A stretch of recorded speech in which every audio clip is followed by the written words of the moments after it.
Hi, hello. Welcome to a day in my life as a plant mom slash like a realistic type of day in the life. So I usually do like plant chores every week here on my channel if you're new, if you didn't know. And this time I thought I would do like kind of like a realistic plant chores type of video. Today happens to be Friday. I've already done school drop-offs and it's 1:40 and I just came up here for the first time all day. I just turned on these two grow lights. I have two grow lights that aren't on timers. I still have to order timers for them. I just haven't gotten around to it. But for the most part, I've just been like hanging out with my son, taking care of him and my little pup. She's not really a little pup anymore, but my dog, and just chilling. And now he's kind of just like playing. So I came up here for a little bit, for like 20 minutes, because then I got to go and do a school pickup. But right now I am going to clean up because my plant room is a mess. I do this thing where I do my plant chores and I leave the mess, and then I come in the next day or whenever the next time I come up here, and then I clean, and then I do my plant chores, and then I leave it. So it was clean yesterday, but I did plant chores yesterday, and now it's a mess, and I'm gonna clean up and then do plant chores. I don't know why I do this. I do have this tub of fertilizer water that needs to go out. It has been sitting here for like over a week at this point. It needs to be refreshed. I water my plants here, so usually I will just like put the plants in there and then water them really quickly so I don't have to bring them to my shower. I'm still able to like wash down the foliage, at least for my smaller plants. My bigger plants, unfortunately, I still need to bring into my shower. Also, hi, hello, I'm Marina. Forgot to do my introduction. I'm that one girl that talks a lot about houseplants here on the interwebs, and I like to do houseplant tour videos, talking head, sit down videos, talking about plant stuff here on my channel. So if you're new, go ahead, hit the subscribe button, help propagate the community with me. I would absolutely love to have you. So I guess now I'll just go ahead and empty this bin of heavy fertilizer water. So the next thing I have to do in my whole like cleaning process is putting my plants away. Sometimes I'll just water my plants at night and then I leave them off to the side so they can dry, and then the next day I put them away. But this is my Rhaphidophora decursiva, right? I'm pretty sure that's what the name is. I always go into like brain fog mode when I'm filming. But I chopped it because it just had like this long runner that was doing nothing, and it has since come out with 1, 2, 3 new growth points. So we have 2 down here. 3. What? Wait a second. Because it looks like there's 4 new growth points down here, but this part might be a root. We have a growth point right here and a growth point right here, which is crazy because I thought, like, I was expecting for sure 1 growth point here at the top, maybe 2, but girl just went off. I'm also giving her a lot more light. Well, I was giving her a lot more light. I had her under here on the very bottom of my shelf where it's all like overexposed because that's one of my brightest grow lights. It's my Vivo Sun grow light. But since I've had to move her, I think for now I'm just going to be putting her here. And this is my House Bright green light, or my House Bright grow light, and this isn't the brightest grow light that I have, but my plants still managed to do okay, so hopefully she still holds on to all these growth points. I don't know, we'll see what happens. I will leave you all updated. Then the second plant that I watered yesterday was my Burley Marks. Just my regular philodendron Burley Marks. I've really contemplated potting this one and my variegated Burley Marks together just because, why not? But the one thing that just gets me with these plants are their growth pattern. Like, why do we have to grow like this? Why? My variegated one, I actually have, I'll show you. So my variegated one, I'm starting to train and just put her all together. I started doing this with a lot of my plants. I used to be really against training your plants and having them all together like this, but it really just makes storing and styling your plants so much easier, especially when you're using plant shelves, or in my case, I have grow racks, and it makes it so much easier instead of having them all sprawled out like this, because this just takes up so much space. I've also done it with some of my anthuriums, like my Anthurium clarinervium. I'm starting to train her as well, and she just looks so much better like this. Before, all of her leaves were just like completely almost parallel to the floor, so they were like super spread out, and it was just so annoying because then I can't put any plants by her, really. But then Hi. But now I just realized that if I were to pot these together, like that would be a lot, so I'm probably not gonna do that. I just noticed my little pitcher plant pitcher popped. Oh, it's so cute. So the last thing I'm gonna do is quickly just pot these string of hearts up. These are pretty long. I chopped up my string of hearts last night because it was just getting too long. So I moved it right over here and it went way down to the floor past this table. And well, I'm just gonna pot her straight into soil. I'm not even gonna put her in any sort of like humidity dome or anything like that, and we're just gonna see what happens. I mean, my plant room does stay pretty humid, and she will get plenty of light, so hopefully this will work out. I do this a lot with my plants, especially when I'm feeling overwhelmed, like thinking about chopping these up and putting these all in some sort of like propagation bin is really overwhelming to me. So I'm just gonna put them in soil and we're gonna hope for the best. Honestly, I'm not even gonna rip the leaves off. I'm just gonna plop her in, just like that. I think it'll work. Just have to trust the process, you know?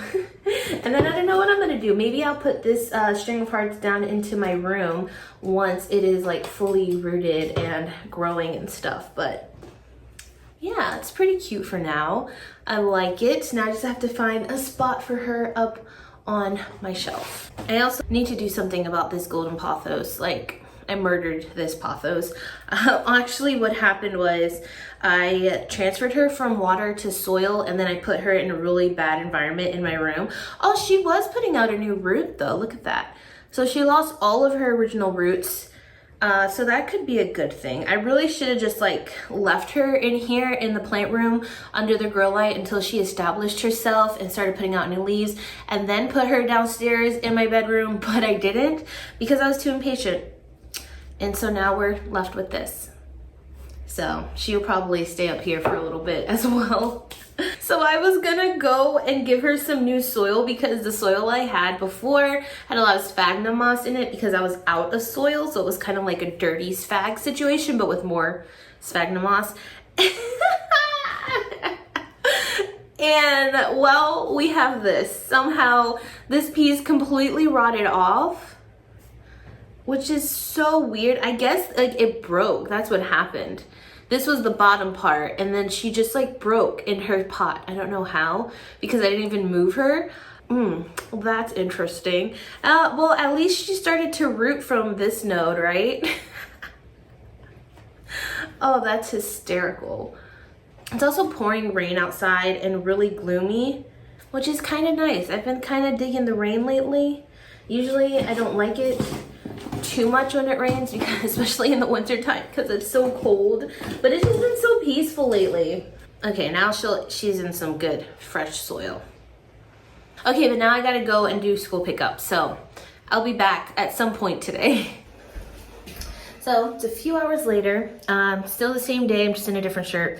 We were painting earlier and it got a little messy, but it's still the same day. I'm probably gonna be up here for like a little, like 30-ish minutes, and then I gotta go to work. But one thing I really have been meaning to do is hang up my philodendron silver stripe up on my little window area. I think it'll look pretty cool, I hope. In my head it looks really cool, so I guess we'll see how that looks. I usually just use these hooks, I don't know what they're called. They screw into the wall. I use these downstairs for my bay window where I have all my hanging plants. You saw that at the beginning of the video. And they are really sturdy.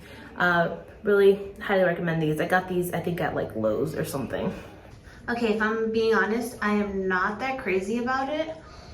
Maybe if I had like moved it over a little bit more so I could hide more of those cords, but whatever. Now I'm gonna water some plants. This is my Bernopatii. She's very thirsty, but she's also just like such a weird philodendron. I'm starting to think maybe this isn't Hiberno pots yet because they look very different. I know this plant is still juvenile, but this plant hasn't even attempted to give me one single sign that it's starting to mature a little bit. And it is like rooted in some spots in this moss pool. This moss pool is a hot mess. That's another thing I want to do. I want to totally just like redo all of my moss pools. I think the biggest lesson I've learned with moss pools is just to start them off big. I know it's going to look really ridiculous, like my planks look ridiculous, like they're really tall planks with small plants, and that's what a plant's going to look like on the moss pool. But it's so much better than having to put together like 3 or 4 tiny moss pools and having them support each other. Like this is just, it's hitting my fan. This is just a hot mess. And then I have like the bamboo stakes here trying to support the moss pole. Also, having thin moss poles is just completely useless. They need to be thicker, at least in my opinion, because thicker moss poles gives the plant a better chance of like rooting inside, those aerial roots, a chance to go inside and kind of root. When you have a thin moss pole, they just go like right through. It's kind of cool though how this one like came out and then went down, and then also thinner moss poles just dry out way faster. So yeah, anyways, we are going to water her. Look, she even has like all these aerial roots. Wow, I just realized she has like aerial roots here, aerial roots here. So like, girl, why aren't you maturing? And I know in one of my other videos, a lot of people told me that I was just being impatient. So I'm sure that's the case, but like, can we get something else? Because if I'm being honest, I'm not too crazy about this look. My Stromanthe, I don't even remember the last time I watered this gal. She's doing so amazingly well. I'm actually like so shocked. And look at how beautiful she is. Oh, I need to send my mom a picture. I rescued this from my mom. It was like a tiny little, I don't know, 3-leaf plant. She had it in like a 2-gallon size pot. It was insane. Insane. So sometimes I just like to brag a little. And my poor Stanleyana is so thirsty. You could see those curled leaves. That's not good.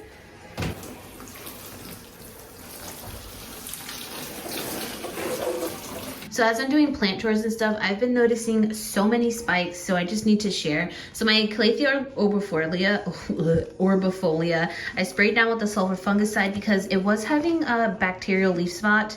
And I had to cut off a few of her leaves, which I have to do every time I bring her in inside for the winter. So this is like just our norm, but look at that beautiful new leaf she's coming out with. There's another one, and then there's 2 more coming in. So that's really exciting. I really hope they're gonna be nice and big. This one looks like it's gonna be a big one. And then also with this one, this is just like how I know for sure this is like a bacterial infection. My Postizanum has started getting it. But my Postizanum is also coming out with 2 new leaves. So exciting. I moved my squammy over here. I mean, this looks like a mess, but I don't know, I kind of like the way that it looks. It all kind of just like works together. But my squammy has a new leaf that's getting massive as well, which is crazy because this was also in a low light area when that leaf emerged. I definitely thought it was gonna be small, but look at that. That little spike, so cool. And my melanochrysum. Look, remember in the last video? Oh, whoa, that was crazy.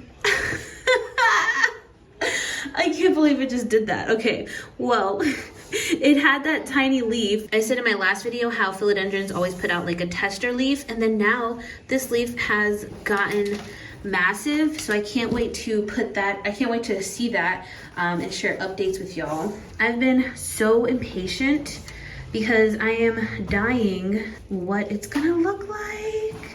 Oh, it looks like it's gonna be so good. But I've literally been spraying the heck out of it all the time. I gotta fill up my spray bottle. All right, spray, spray, spray, spray, spray, spray. I think I'm gonna have to end up cutting my variegated pinatum. As you can see, those bottom leaves just have not perked up, and she has been fully watered. In my previous video, I had to chop off a bunch of her roots because they were rotted. And so that's just really annoying, but I'm gonna have to chop her up. I feel it. As soon as I see a yellowing leaf, I'm still gonna give her more time because she still does have roots, but I'm really bummed about that. And honestly kind of disappointed in myself. Oh, I have the shears. Because I feel like I should be past root rot at this point, you know? But I guess you can be collecting for like 10 years and still rot things. It's just, it's annoying. What are you gonna do? I guess. I do have to look at the bright side though, because I do rot a lot less plants nowadays than when I first started. So I guess that's the silver lining. And one kind of bummer, my Sergoawensis hasn't done anything yet, which is super annoying. I was really hoping to get at least one something, tendril or something, but like there's nothing. There's not even a start of a new tendril. I do need to water her though, so I'll go and do that. As I was sweeping, I realized pretty much all of my boards are thirsty. I think my model drag is probably thirsty too, but I don't have time to get her at the moment. My Campo, my Stanleyana, and my Esqueleto I'm watering right now.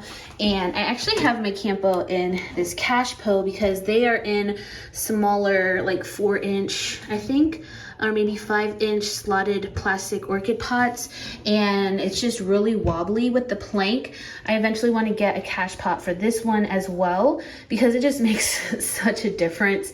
But another thing about wooden planks is there's a method that I tried that I've seen a few people do with wooden planks where they tape it to the outside of the pot versus just putting the plank inside of the pot. And I absolutely hate this method. It's a big reason why I have the Campo in this big pot, because it was just way too unstable. I guess maybe if you have a bigger like terracotta pot that's more sturdy, it'll work better, but I much rather prefer to plant them just right in the pot. So now it is about 5:41. It's been about 30 minutes since I've been up here. Not that I give myself like a certain amount of time to be in here, but with my kids, like there's only so much I can do before they're like constantly like in and out of here, which I don't mind. But at this point, like I have so many floor plants, it just makes it kind of difficult for them all to be in here, especially like my 2 little ones or like my 3-year-old, and then, you know, like they accidentally knock a plant down or something like that. Thankfully I don't really have to worry about them I don't know, damaging a plant or like putting a plant in their mouth, because they're kind of past that point. But it does get a little like chaotic in the evening time, and then I have to go to work later tonight, so I'm going to start dinner. But before I end the video, I am going to take you to work with me and do like a little office plant tour. We don't have too many plants there, but the plants we do have, like it's just a really cute like little setup, and with our trellises and stuff. You're so annoying. Okay, so here's our little office with some of our plants. I really like these plants because they're kind of a mixture of my personal plants, my boss's plants, and our team member, my coworker's plants. But here we have this beautiful Monstera. This is the newest leaf, which doesn't look too good. We're gonna get a grow light eventually. We're also gonna get this whole thing filled with like wall-mounted trellises. This is our first year here, so it's been kind of hectic. Hopefully in 2023 we'll get there. Can't believe we're already in 2023. This is a beautiful golden pothos. This is cuttings from my coworker's plant that needs to be repotted, or potted up, I should say. We got these as cuttings in. It's just so pretty. I love this variegation so much. We have a Baltic blue. This is on a trellis that my coworker created. Super cute. And then this is actually my philodendron pedatum that I miss so much, but I like coming to work and visiting it. And this is her newest leaf, which I was really shocked. I thought it was going to be a lot smaller, but she's super happy. And then we come over here, we have our Rhaphidophora tetrasperma, the global green pothos, Ahoya crimson princess, one of our jades, our bigger jade that's unfortunately on the struggle bus. We need to like repot it and just do some TLC. And over here we just have a couple like little plants. This is my Rhaphidophora decursiva, a little baby monstera that has the cutest little new leaf, Scandapsis argyrius, and then climbing the wall there we have a Cebu blue with the cutest little paw print trellises. So that's our little quick little office tour of all our little plants. We're gonna get more eventually. I'm always deciding which plants I should bring from my house to add here as well, because we definitely need to like fill in these gaps here. So I don't know, maybe I'll do that in another video, deciding what plants to bring into the office. All right, friends, well, that wraps it up for this video, day in the life of a plant mom slash actual human mom slash dog mom, although I didn't really talk about my dog that much. Anyways, I hope you all enjoyed this video. I try to stay as realistic as possible because, I mean, we see people on social media all the time, and I know I do, and you just wonder how they do it all, and like really you just can't do it all plant-wise. You know, you still have to pay attention to real life and be present in your actual life. You can't just be with your plants all the time. I know sometimes I want to. There's also sometimes at night when everybody's asleep that I come in here and I'll spend like 2 hours in here, and it is bliss, like just pure bliss. But I usually don't get home till like close to midnight after work, and I'm usually pretty tired, so that's not gonna happen today. But this is probably gonna be all the plant tours I do for the rest of the weekend as well. Realistically, I probably won't be in here till Tuesday, maybe Sunday, but that's just how it is. You know, I do a little bit at a time. The weekends I really just try to stay with the kids and hang out with them, and Sundays I usually spend for like home days and just getting my house in order and ready for like school and work and everything. So yeah, you know, having a collection this big can be stressful, but it's also a lot of fun. It's really grounding to me. So anyways, I hope you all enjoyed. If you stuck around this far and you haven't subscribed yet, definitely go ahead, hit the subscribe button. I would love to have you. And I hope you all are staying safe, sane, happy, and healthy. And I will see you all in my next video. Bye.